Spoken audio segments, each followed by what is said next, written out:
ভূ রাজনীতিতে নিজেদের ক্ষমতা পাকাপোক্ত করতে পরমাণু বোমার গুরুত্ব কতখানি তা সবারই কম বেশি জানা। পরমাণু বোমা আছে বলে অপেক্ষাকৃত দুর্বল অর্থনীতির দেশ উত্তর কোরিয়াকে সমীহ করতে হয় অপেক্ষাকৃত সবল অর্থনীতির দেশ দক্ষিণ কোরিয়ার। আবার শুধু পরমাণু বোমার কারণেই দক্ষিণ এশিয়ায় সবচেয়ে বড় অর্থনীতির দেশ ভারতকেও বুঝে শুনে কথা বলতে হয় ভঙ্গুর অর্থনীতির দেশ পাকিস্তানের সঙ্গে। একই কারণে মধ্যপ্রাচ্যে একমাত্র পরমাণু শক্তিধর দেশ হিসেবে ইসরায়েলকে দেখা হয় ভিন্ন দৃষ্টিতে।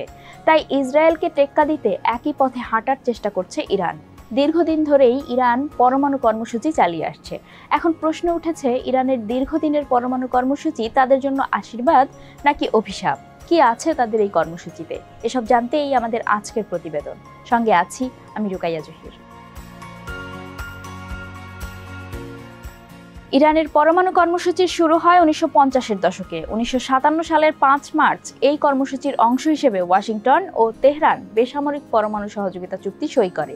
চুক্তি অনুসারে ইরানকে কারিগরি সহায়তা ও পরিশোধিত ইউরেনিয়াম সরবরাহ করে যুক্তরাষ্ট্র। এরপর 1959 সালে যুক্তরাষ্ট্র ও যুক্তরাজ্যের ঘনিষ্ঠ মিত্র ইরানের শাসক শাহ মোহাম্মদ রেজা পাহলভি তেহরান পরমাণু প্রশিক্ষণ কেন্দ্র গড়ে তোলেন।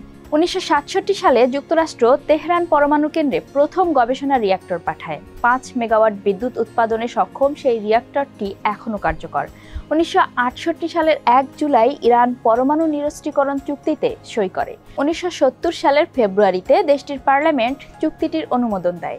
এর অধীনে ইরানের ইউরেনিয়াম সমৃদ্ধকরণ আন্তর্জাতিক অঙ্গনে বৈধতা পায়। 1974 সালের 15ই মে ইরান জাতিসংঘের আন্তর্জাতিক পরমাণু শক্তি এজেন্সির সঙ্গে পরমাণু নিরাপত্তা চুক্তি করে। সেই চুক্তির মাধ্যমে আইএইএ ইরানের কেন্দ্রগুলোর শান্তিপূর্ণ কাজে পরমাণু গবেষণা করছে কিনা তা পরিদর্শনের অনুমতি পায়। ইরানের পরমাণু গবেষণায় অগ্রগতি নিয়ে পশ্চিমা দেশের গোয়েন্দা সংস্থাগুলো সব সময় অতিরঞ্জিত তথ্য দিয়েছে বলে মন্তব্য করা হয়েছে আটলান্টিক কাউন্সিলের এক প্রতিবেদনে।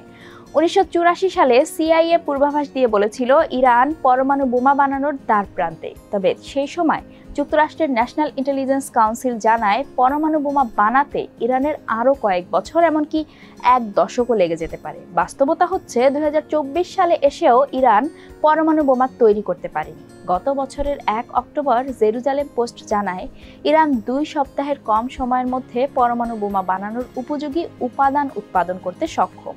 আবার একই প্রতিবেদনে মার্কিন প্রতিরক্ষা মন্ত্রণালয়ের বরাত দিয়ে বলা হয়, যুক্তরাষ্ট্র মনে করে ইরান এই সময়ে পরমাণু বোমা বানানোর পথে হাঁটছে না। ইরানের পরমাণু বোমাকে ইসরায়েল বিশ্ববাসীর জন্য হুমকি মনে করলেও যুক্তরাষ্ট্র মনে করে এক্ষেত্রে চীন ও রাশিয়া বড় হুমকি। আইএইএর মহাপরিচালক রাফায়েল মারিয়ানো গ্রোসির অভিযোগ, পরমাণু কর্মসূচি নিয়ে ইরানের যতটা সহযোগিতা করা প্রয়োজন তা তারা করছে না। গত 22 এপ্রিল জার্মান সংবাদ মাধ্যম ডয়েচে ভেলেকে বলেন, একটি দেশ বোমা বানানোর সমপরিমাণ ইউরেনিয়াম সমৃদ্ধ করলেই যে সেই দেশ বোমা বানিয়ে ফেললো, বিষয়টি এত সহজ নয়। বোমা বানানোর জন্য আরও অনেক উপকরণের প্রয়োজন। জাতিসংঘের পরমাণু শক্তি সংস্থা আইএই এর তথ্য মতে 2003 সালের 22 ফেব্রুয়ারি আইএই এর তৎকালীন মহাপরিচালক মোহাম্মদ আল বারাদি ইরানের তৎকালীন প্রেসিডেন্ট মোহাম্মদ খাতামির ও দেশটির পরমাণু কর্মসূচির শীর্ষ কর্মকর্তাদের সঙ্গে আলোচনা করতে তেহরানে যান।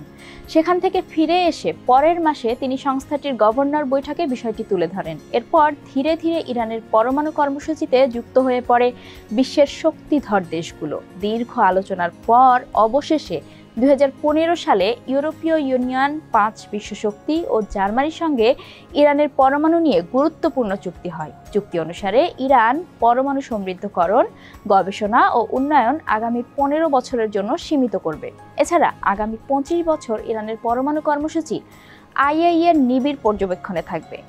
বিনিময়ে ইরানের ওপর যুক্তরাষ্ট্র ও মিত্রদের অস্ত্র নিষেধাজ্ঞা 5 বছর ও ব্যালিস্টিক ক্ষেপণাস্ত্রের নিষেধাজ্ঞা 8 বছরের জন্য শিথিল করা হবে।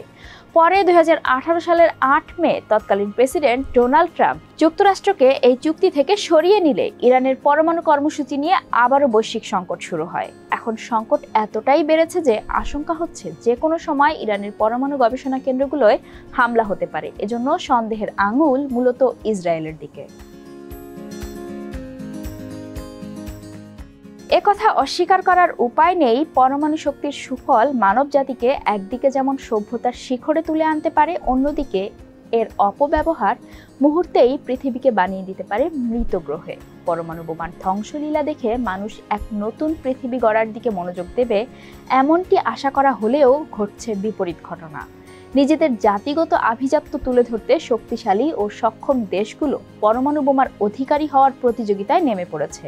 ইরানের জাতীয় পরমাণু প্রযুক্তি দিবস উপলক্ষে সংবাদ সম্মেলনে দেশটির পরমাণু শক্তি সংস্থার প্রধান মোহাম্মদ ইসলামি বলেন, বাহ্যিক চাপে আমরা গর্তে ঢুকে যাব না। পরমাণু গবেষণায় দেশটির অগ্রগতি সম্পর্কে তিনি জানান, 2023 সালে ইরান মেডিকেল ও রেডিও ফার্মাসিউটিক্যাল খাতে 15টি নতুন সাফল্য পেয়েছে। তার দাবি, দেশটি রেডিও ফার্মাসিউটিক্যাল খাতে আলফা রশ্মি ব্যবহার নিয়ে আলোচনাকে অগ্রাধিকার দিচ্ছে। সারা বিশ্বে ইরান এই প্রথম এমন মাইলফলক সৃষ্টি করেছে। এত সাফল্যের পরও পরমাণু গবেষণার জন্য বেশ মূল্য দিতে হচ্ছে ইরানকে। 2007 সালের পর থেকে ইরানের অন্তত 6 শীর্ষ পরমাণু বিজ্ঞানীকে হত্যা করা হয়েছে। এসব হত্যাকাণ্ডের জন্য তেহরান বরাবর তেল আবিব ও ওয়াশিংটনকে দায়ী করে আসলেও তারা তা স্বীকার বা অস্বীকার করেনি। শুধু পরমাণু বিজ্ঞানীই নয়, দেশটির পরমাণু কেন্দ্রগুলোতেও নানান সময়ে নাশকতামূলক হামলা হয়েছে। 2010 সালের পর থেকে 2023 সালের মধ্যে ইরানের পরমাণু কেন্দ্রগুলোকে লক্ষ্য করে অন্তত 2 ডজন হামলা হয়েছে। আছে সাইবার অ্যাটাকও।